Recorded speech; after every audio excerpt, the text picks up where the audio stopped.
So this is my setup for drilling holes. I'm at my sink, and here's my faucet, and I have a board laying across my double sink, and here are all my drill bits.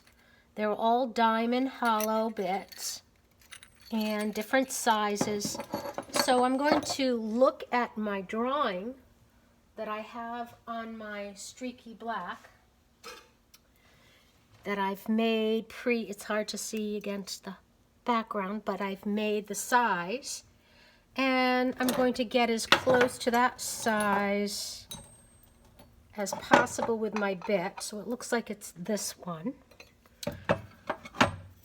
So I use my drill. It's just a regular drill that I got at the hardware store. And you could use a Dremel, but the diameter of the shaft of the drill bit sometimes is too big for the Dremel. And I'm fine with the drill. It's a little slower than the Dremel, but it works for me.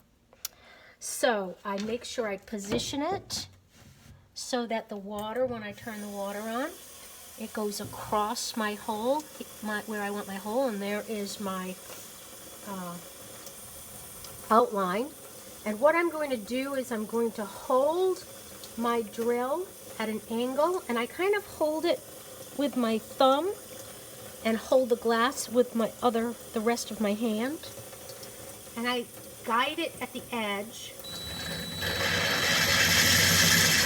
and I do that until it catches. Then slowly I place it vertical until I can feel it go through the glass. So it's going to be noisy. I'm just going to stop talking and you'll see the process. And I speed it up.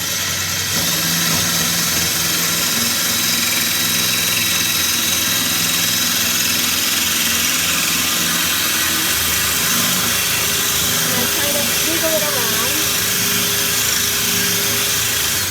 And this white is just the glass being pushed away and sawed away.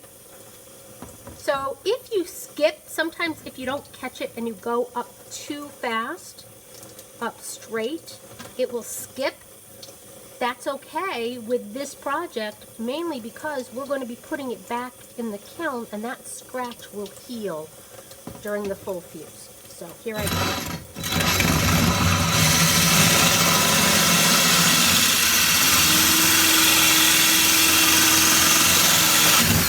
There, I felt it move, and there's my hole. And there's my negative.